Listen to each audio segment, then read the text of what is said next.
To fix Reels not uploading on Facebook problem. So in order to fix Facebook Reels not uploading, first just cancel the stock upload.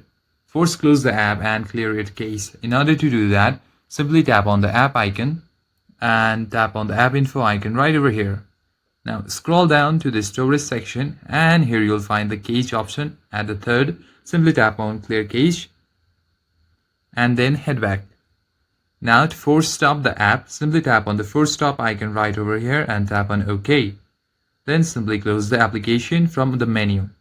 Then go to the Play Store and hit search bar and type in Facebook and see if any update is available. If there is an update, there will be an update icon right over here. Instead of open, simply tap on that and then you can tap on open your application.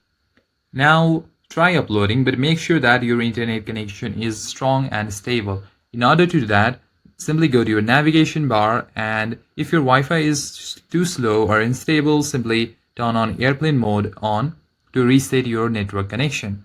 After that, wait for 10 to 15 seconds and then turn it off and switch back to your internet connection. If your Wi-Fi is still low, what you can always do is always switch back to mobile data, but know that it will cost you. In order to turn on mobile data, simply tap on the button right over here, mobile data, and your mobile data would be turned on. And that's it, guys. This way you can solve the problem of Reels not uploading. If still you face any issue, then you comment down below. I'd be happy to help you.